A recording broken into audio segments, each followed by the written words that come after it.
मुख्तार के एक और काले कारनामे पर ईडी ने गड़ाई नजरें, शिकंजा में लेने की तैयारियां पूरी।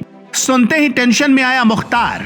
पंजाब की रोपड़ जेल में रहकर मुख्तार ने ऐसा क्या किया कि ईडी मुख्तार के जुर्म की ताबूत में आखिरी कील ठोकने का दावा कर रही है। मुख्तार तो मुख्तार, अब उसका साथ देने वाले जेल कर्मी भी मांग रहे दुआ। ये क्या बोल दिया मुख्तार, कुछ तो हमारे बारे में सोच लेते। सीएम योगी आदित्यनाथ ने अपने पहले ही कार्यकाल में माफिया मुख्तार पर शिकंजा कसना शुरू कर दिया था और उसे गिरफ्तार कर बांदा जेल भेज दिया था। बांदा जेल में उसकी मनमानी नहीं चल रही थी। इसी बीच पंजाब पुलिस 10 करोड़ के रंगदारी के आरोप में मुख्तार को पंजाब लेकर चली गई। पंजाब के ही रोपड़ जेल में रहते हुए रंगदारी मांगने के आरोप में ईडी ने मुख्तार पर शिकंजा कसना शुरू कर दिया। सीएम योगी आदित्यनाथ ने अपने पहले ही कार्यकाल में माफिया मुख्तार पर शिकंजा कसना शुरू कर दिया था और उसे गिरफ्तार कर बांदा जेल भेज दिया था। बांदा जेल में उसकी मनमानी नहीं चल रही थी। इसी बीच पंजाब पुलिस 10 करोड़ के रंगदारी मांगने के आरोप में मुख्तार को पंजाब लेकर चली गई। पंजाब के ही रोपड़ जेल में रहते हुए रंगदारी मांगने के आरोप में ईडी ने शिकंजा कसना शुरू कर दिया है।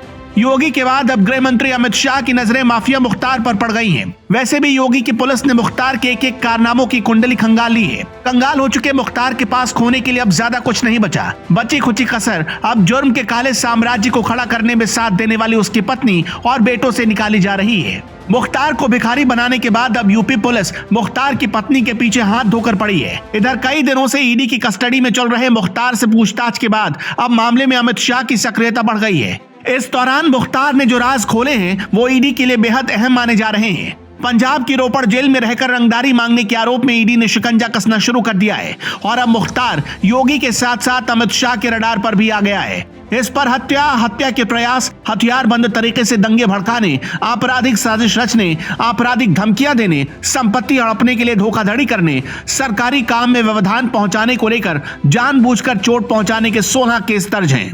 कहानी 1996 में बसपा की टिकट पर जीतकर पहली बार विधानसभा पहुंचे मुख्तार की, जिसने 2002, 2007, 2012 और फिर 2017 में जीत हासिल की।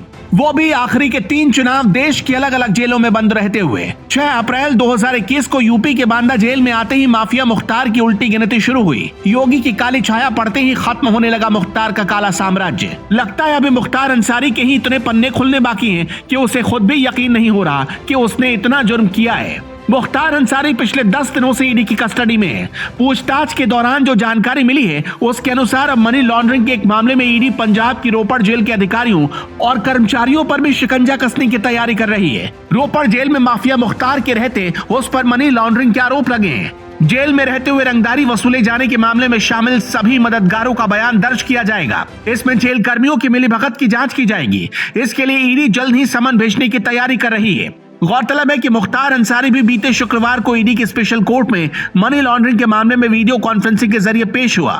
ईडी के वकील ने 5 दिन की और कस्टडी रिमांड मांगी। ईडी की स्पेशल कोर्ट ने इसे मंजूर करते हुए मुख्तार अंसारी की कस्टडी रिमांड 5 दिन और बढ़ा दी। वकीलों ने बताया कि मुख्तार पूछताछ में सहयोग नहीं कर रहा है, उससे कुछ और सवालों की पूछताछ करनी है। दोनों पक्षों की बहस सुनने के बाद कोर्ट ने मुख्तार की 5 दिन कस्टडी और रिमांड बढ़ा दी थी। ऐसे में माफिया मुख्तार अब 27 दिसंबर तक ईडी की कस्टडी रिमांड में रहेगा। गौरतलब है कि पिछले 17 सालों से देश के अलग अलग जेलों में बंद मुख्तार अंसारी की लुटिया लगभग डूब चुकी है। कानून के हाथ उसके पत्नी, बेटों और रिश्तेदारों तक पहुंच चुके हैं। उसकी पत्नी की गिरफ्तारी के लिए ताबड़तोड़ छापेमारी की जा रही है। मुख्तार पर हो रही चौतरफा कार्रवाई से एक एक कर सारी कुंडली खुलती जा रही है। काली कमाई से बनाया गया काला साम्राज्य नेस्तनाबूद होने के कगार पर है। जेल से फोन करके रंगदारी वसूलने के मामले में किन किन लोगों पर गाज गिरती है और कितने लोग कानून के शिकंजे में आते हैं, ये देखने वाली बात होगी। जेल में बंद मुख्तार अंसारी को खुद की चिंता नहीं है। वो कई सालों से जेल में बंद है। कुछ दिन पहले विधायक बेटे अब्बास अंसारी को भी पुलिस ने गिरफ्तार कर जेल भेज दिया। मनी लॉन्ड्रिंग से जुड़े एक मामले में पुलिस उसकी पत्नी की भी तलाश कर रही है। मतलब पूरी फैमिली की कुंडली योगी ने खोल दी है और एक एक करके सबकी बारी आ रही है।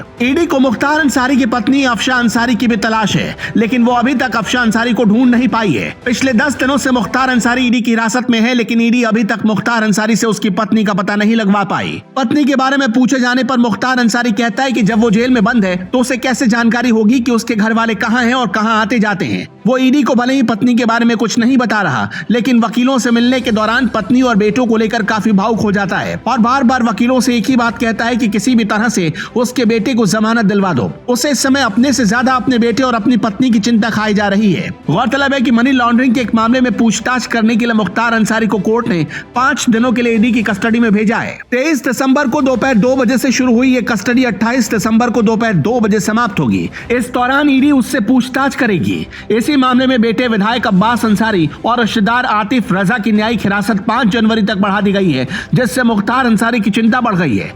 इसलिए वो जब भी वकीलों से मिलता है एक ही बात की रट लगाए रहता है कि उसके बेटे की जमानत जल्द से जल्द करवा दी जाए।